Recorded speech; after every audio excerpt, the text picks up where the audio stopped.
Hello student, आप सबका स्वागत है आरएलबी एग्रीकल्चर क्लासेस में, जिसका मतलब है रानी लक्ष्मीबाई एग्रीकल्चर क्लासेस। मैं आपकी मैम प्रियांशी मैम, और ये आज हमारा पहला लेक्चर स्टार्ट होने जा रहा है, इंट्रोडक्शन टू एग्रीकल्चर। इस वीडियो को स्टार्ट करने से पहले मैं आपको ये बताना चाहूंगी कि ये वीडियो उन सभी स्टूडेंट्स के लिए जरूरी है जो 12th में है, यूजी में है, पीजी में है और कॉम्पिटिटिव एग्जाम्स की तैयारी कर रहे हैं। इस वीडियो में बहुत सारे क्वेश्चंस आपको टॉपिक ऐसे मिलेंगे जिससे आपके क्वेश्चन कॉम्पिटिटिव एग्जाम्स में आते हैं। बाकी तो ये पीएससी का सिलेबस ही हो जाएगा।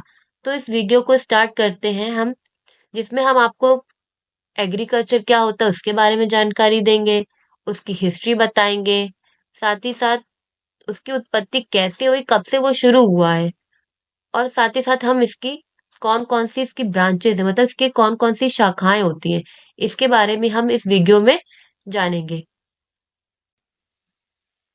तो अब हम जान लेते हैं व्हाट इज एग्रीकल्चर। एग्रीकल्चर क्या होता है?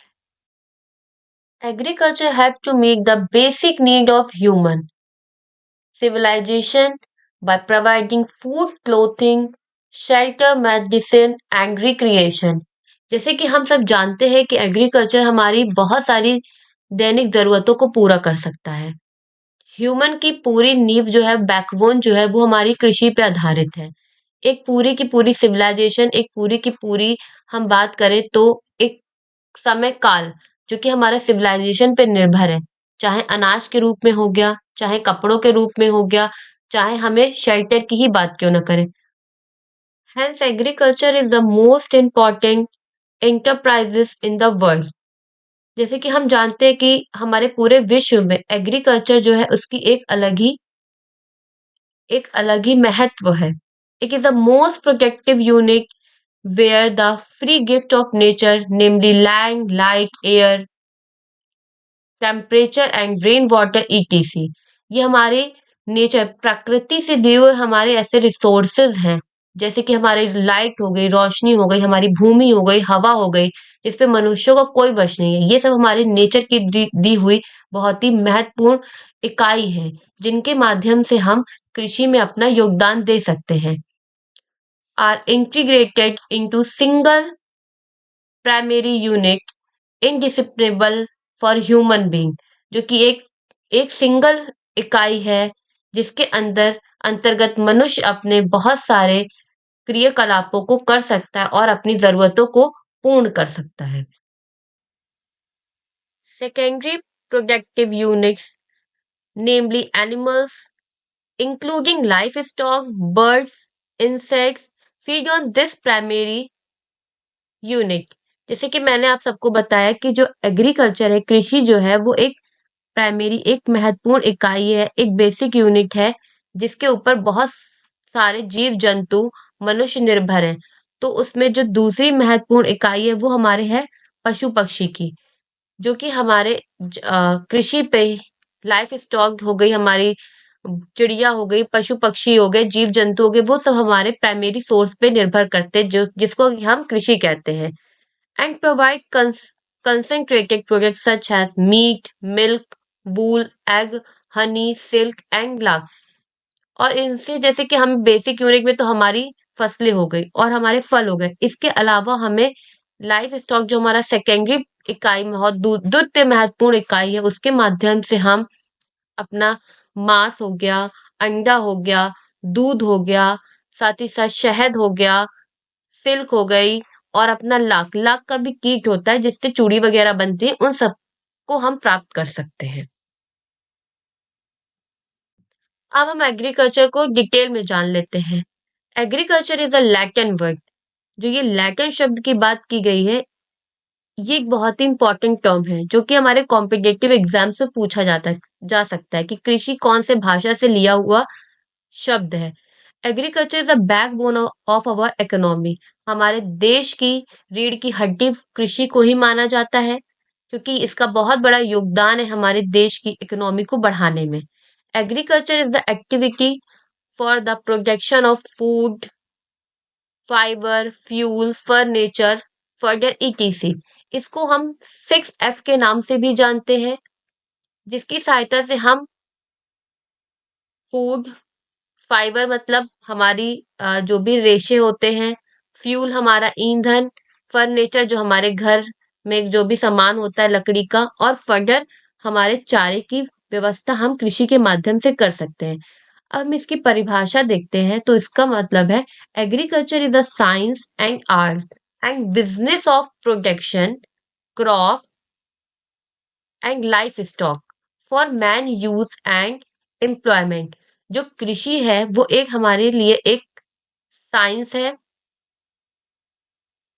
विज्ञान, एक हमारी आर्ट है, एक तरह से कला हो गई, और बिजनेस जिस जो कि हमारा आमदनी का साधन है, सोर्स ऑफ इनकम।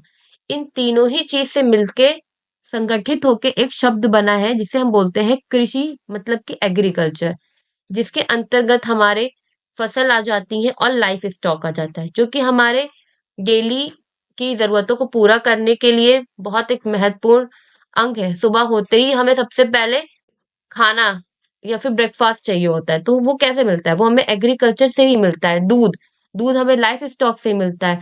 तो ये दो ऐसी महत्वपूर्ण इंपॉर्टेंट चीज है जिसके बिना हमारा दिन शुरू ही नहीं हो सकता है। और साथ ही साथ ये हमारे बिजनेस के पॉइंट ऑफ व्यू से देखा जाए तो हम दूध या जो हमारे और भी बाय प्रोडक्ट है, सब्जी बेच के, फल बेच बेच के हम अपना घर के अदर चीजों को भी पूरा कर सकते हैं।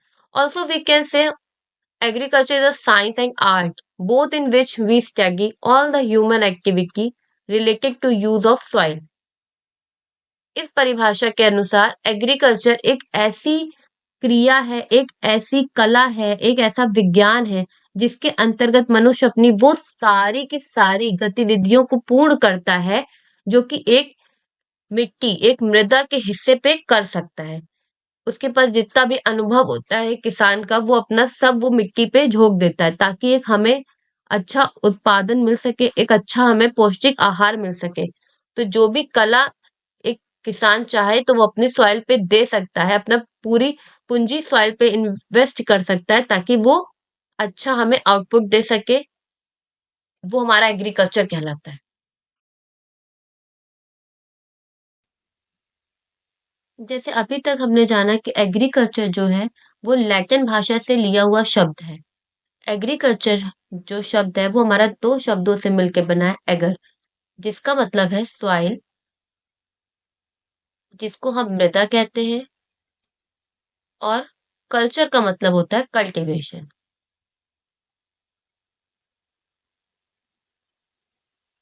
ये आपसे बहुत ज्यादा पूछा जाता है कि एग्रीकल्चर कौन सी भाषा से लिया हुआ शब्द है, ऐसे कौन से दो शब्द है जिनसे मिलके वो बना हुआ है। तो यहाँ हम ये जान लेते हैं कि एगर का मतलब सॉइल, कल्चर का मतलब कल्टीवेशन।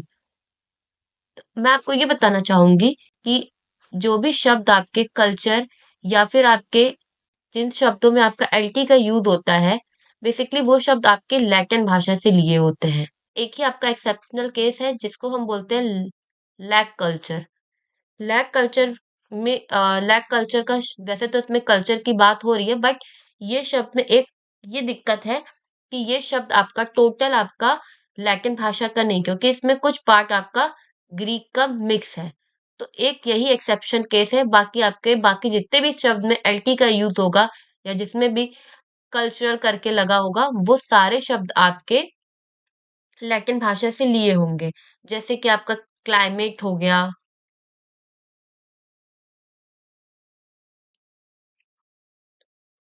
हॉर्टिकल्चर, ऐसे ही आपके बहुत सारे शब्द हैं जिनके पीछे कल्चर लगा होता है। सेरीकल्चर, इन सब, और आपका सिल्वी कल्चर, ये सारे शब्द आपके लैटिन भाषा से लिए हुए हैं।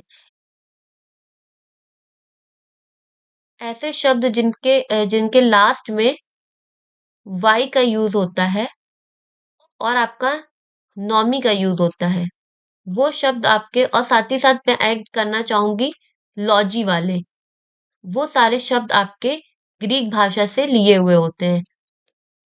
जैसे आपका एग्रोनॉमी हो गया, आपका बायोलॉजी हो गया, ये सारे शब्द आपके ग्रीक भाषा के हैं, जिसके पीछे आपका बायोलॉजी या फिर आपका नॉमी लगता है।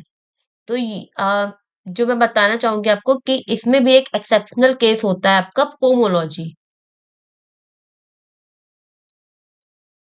पोमोलॉजी में पोमो जो शब्द है वो आपका लैटिन भाषा से लिया हुआ है और लॉजी जो शब्द है वो आपका ग्रीक भाषा से, इसलिए पूरी तरीके से ये ग्रीक भाषा में ना रख करके इसको लैटिन भाषा में रखा गया है। बाकी जितने भी शब्द आपके लॉजी और नॉमी वाले होंगे वो सारे शब्द आपके ग्रीक भाषा में आएंगे। आइए अब हम बात कर लेते हैं कृषि के इतिहास की। The presence of agriculture dates long back to the Indus valley civilization. अगर हम देख बात करते हैं हमारे पुराने काल की, पुराने एरा की, तो हमारी कृषि की स्थापना बहुत सालों पूर्व हो चुकी थी। जो हमारी पुरानी सभ्यताएं जीवित थी उसमें भी, तो उसमें हमारे पूर्वज जो थे वो अपना जीवन यापन और अपना पालन पोषण जानवरों को हंटिंग करके किया करते थे। साथ ही साथ उन्होंने वहीं से ही कृषि की स्थापना भी शुरू कर दी थी। पेड़ों को काट के वो अपना कृषि करने लगे या जहां पे उनको जगह मिली वहां पे फसलों को बोने लगे। The earliest food crop grown was rice. सबसे पहले जो फूड फसल लगाई गई थी वो हमारी धान की थी। विच वॉज फॉलोड बाई मूंग, सोया, अजुम की बीन्स इटीसी। उसके साथ साथ उसके बाद वो मूंग की दाल, सोयाबीन की बरियां और ये सारी बीन्स लगाने लगे थे। Ship were the domesticated in Mesopotamian first. अगर आप बात करते हैं मेसोपोटामिया सभ्यता की, तो सबसे पहले शीप भेड़ों को डोमेस्टिकेट किया गया था, मतलब पाला गया था। Cattle were domesticate in the area of modern Turkey. Pig production emerge in Europe, east Asia and south Africa. Modern Turkey की बात की जाए तो वहां पे हमारी कैटल्स, मतलब हमारे ऐसे पशु जो दूध देते हैं, उनका उन्होंने पालन पोषण शुरू कर दिया था। उनको वो डोमेस्टिकेट करते थे और साथ ही साथ अगर हम पिग की बात करें तो हमारे पिग की रियरिंग भी हमारे यूरोप में, ईस्ट एशिया और हमारे साउथ एशिया में प्राचीन काल से ही होती आ रही है।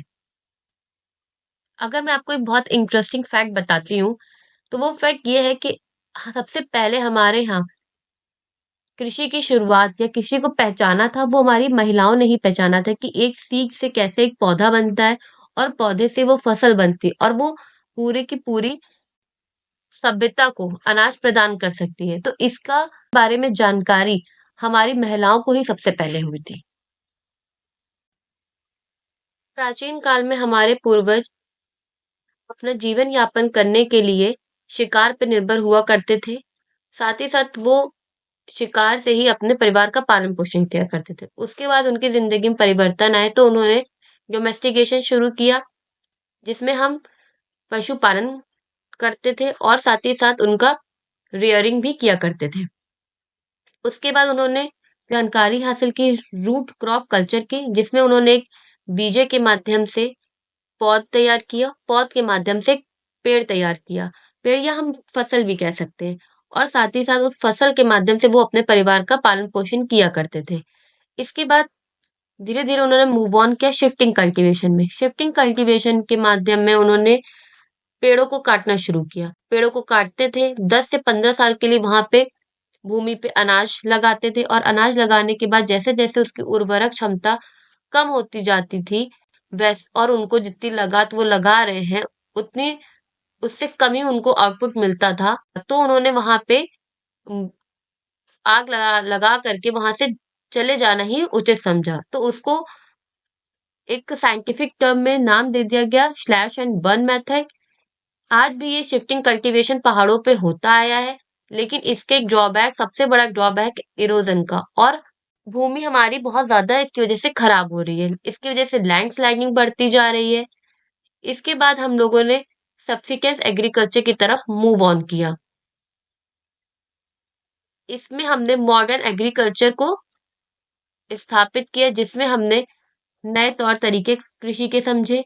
हमने ऐसी नई फसल प्रणाली के बारे में जानकारी हासिल की और उसको उसी को लगाया भी।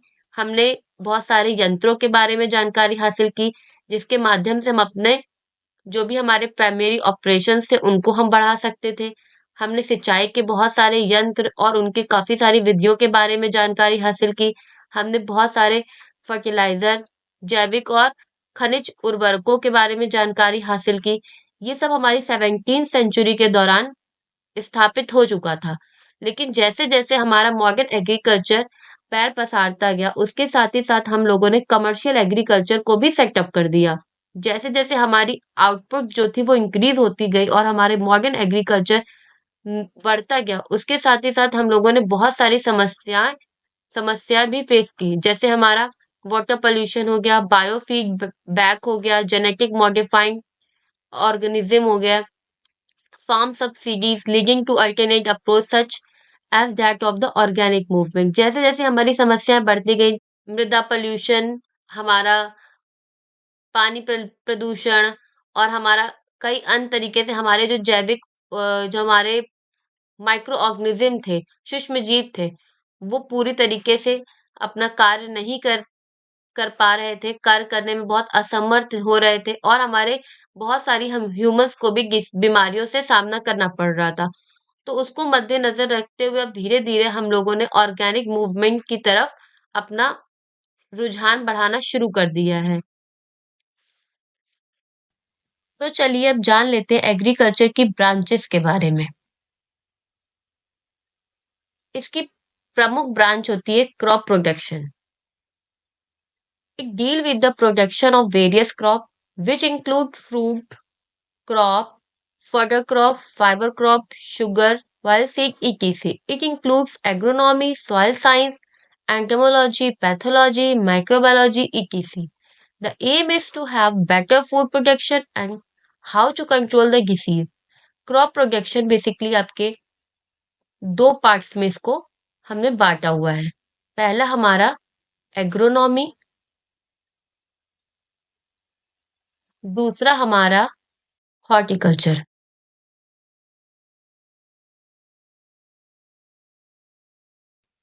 एग्रोनॉमी को हम लोग सहस विज्ञान कहते हैं हिंदी में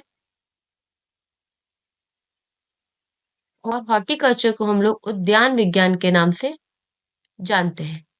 एग्रोनॉमी हमारी क्रॉप प्रोडक्शन का ही एक महत्वपूर्ण हिस्सा होता है जिसके अंतर्गत हमारी वो सारी फसल आ जाती हैं जिनमें हम फूड क्रॉप हो गई हमारी जो कि हमारे चारे के लिए महत्वपूर्ण है, रेशे वाली फसलें, हमारी शुगर क्रॉप हो गई, हमारी दलहनी और तिलहनी फसलें।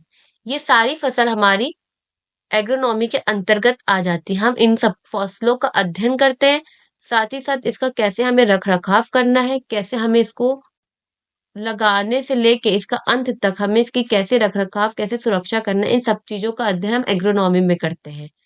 इसके साथ ही साथ एग्रोनॉमी के साथ-साथ हम यहाँ पे soil science, entomology, pathology, microbiology का भी अध्ययन करते हैं, जिसका हमारा मेन उद्देश्य होता है क्रॉप प्रोटेक्शन में सबके बारे में जानकारी रखने का, बेटर फूड प्रोडक्शन, ताकि हमें अच्छे से अच्छा क्वालिटी का अनाज प्राप्त हो सके और हम बीमारियों से भी निजात पा सके।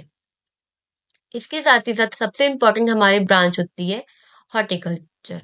Branch of agriculture deal with the production of flower, fruits, vegetable, ornamental plants, spices, contaminants which has medicinal value and beverages.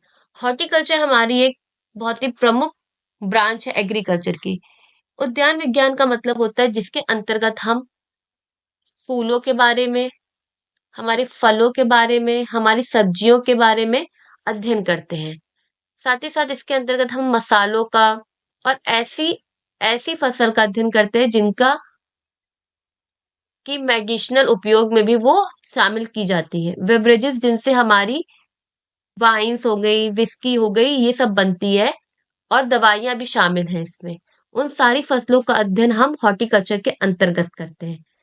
जैसे कि मैंने आपको एग्रोनॉमी का बारे में ऊपर ही डिस्कस कर लिया है, फिर भी हम लोग यहाँ पे डेफिनेशन जान लेते हैं। इस that branch of agriculture science which deal with the management of field to provide favorable environment to the crop for higher productivity in terms of quality and quantity both। Agronomy मतलब सहज विज्ञान हमारी कृषि की वो शाखा है जिसके अंतर्गत हम कैसे अपनी फील्ड का मैनेजमेंट करेंगे उसके बारे में जानकारी हमको प्रॉपर मिल जाती है। कैसा कौन सा उचित तापमान होगा हमारी फसल को उगाने का, उसकी हार्वेस्टिंग का, जिसकी सहायता से उसकी क्वालिटी भी इनहेंस होगी, उसका उत्पादन भी बढ़ेगा।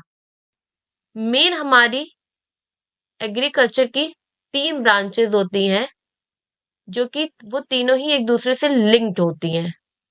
इसके अलावा भी बहुत सारी हमारी ब्रांचेस हैं, बट 3 हमारी मेन है, जिसमें कि हमारा एग्रोनॉमी, हॉर्टिकल्चर और आपकी लाइव स्टॉक मतलब एनिमल हस्बेंड्री आती है। एनिमल हस्बेंड्री का मतलब होता है controlled cultivation, management and protection of domestic animals, including improvement of the qualities considered desirable by human by means of breeding.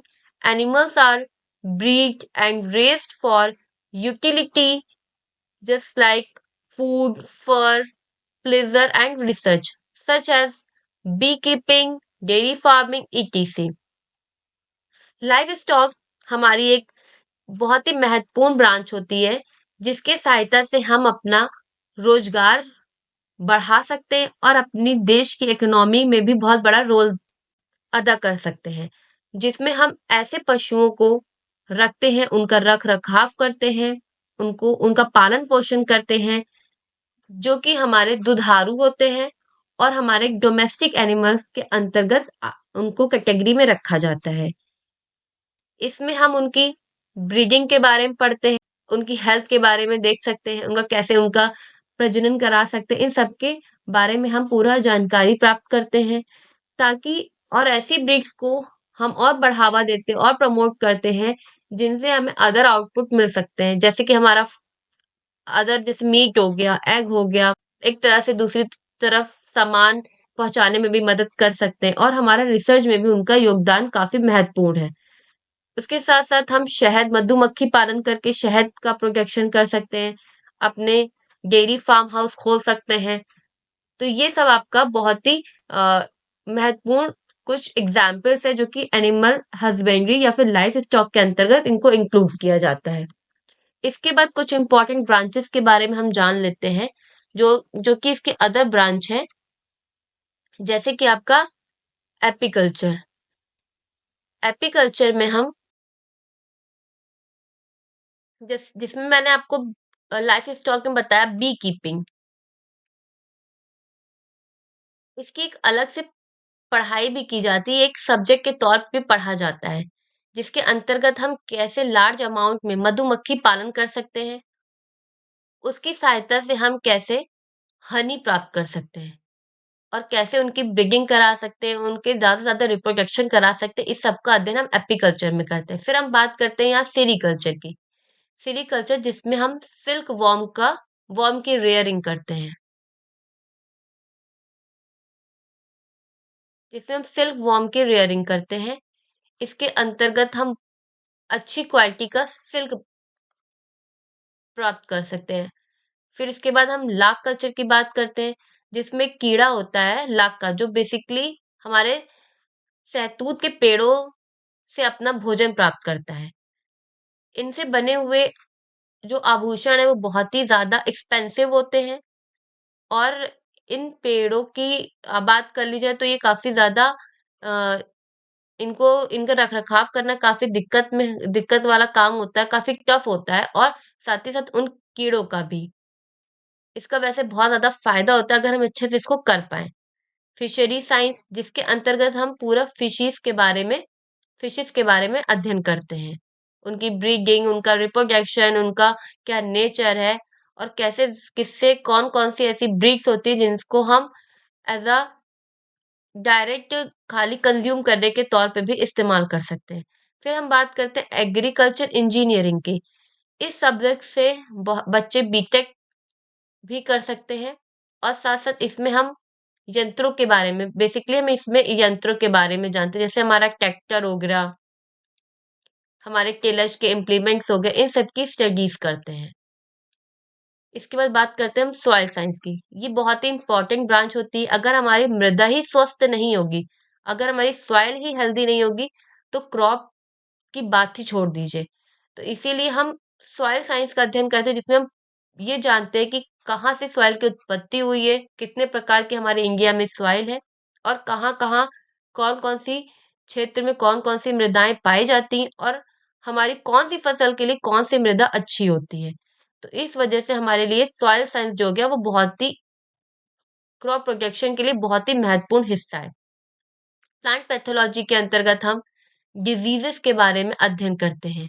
कौन कौन सी डिजीज हमारी कौन कौन सी फसल में लगती हैं और उनके लिए वो कौन कौन कौन सा नुकसान पहुंचा सकती हैं। तो कैसे हम उनको कंट्रोल कर सकते हैं, डिजीज कंट्रोल कैसे कर सकते हैं, उन सबके बारे में हम यहाँ पढ़ते हैं प्लांट पैथोलॉजी में। फिर हम एंटोमोलॉजी की बात कर ले, उसमें हम पेस्ट के बारे में पढ़ते हैं। कौन कौन से कीड़े होते हैं, उनकी क्या उनका पूरा स्ट्रक्चर कैसे होता है, उनका रिप्रोडक्शन कैसे होता है, उनका क्या उनका ब्रीडिंग प्रोसीजर होता है। इन सब के बारे में हम एंटोमोलॉजी में पढ़ते हैं। साथ ही साथ उन पेस्ट का कंट्रोल भी हम इसी के अंतर्गत जानते हैं। फिर हमारा आता है निमेटोलॉजी। इसके अंतर्गत हम निमेटोड्स के बारे में पढ़ते हैं। फिर हमारी एक ब्रांच होती है agriculture economics and stats. Stats में हम काफी सारी डिजाइनरी या हमारे कैसे कैसे कौन कौन से उतार चढ़ाव आ रहे हैं हमारे एग्रीकल्चर सेक्टर्स में इकोनॉमी को लेके, उन चीजों का अध्ययन हम इकोनॉमिक्स और स्टैट्स में करते हैं। हमारा फाइनेंशियल स्टेटस कैसा है, हम इसके बारे में ये जान सकते हैं। Thank you. आप सबके सपोर्ट की हमें बहुत आवश्यकता है। तो अगर आपको ये वीडियो पसंद आई हो और आपको लगता है ये और लोगों के लिए भी हेल्पफुल हो सकती है, तो इसको ज़्यादा से ज़्यादा शेयर करें, लाइक करें और सब्सक्राइब करें। और हमारे साथ जुड़े रहें और पढ़ाई करते रहें।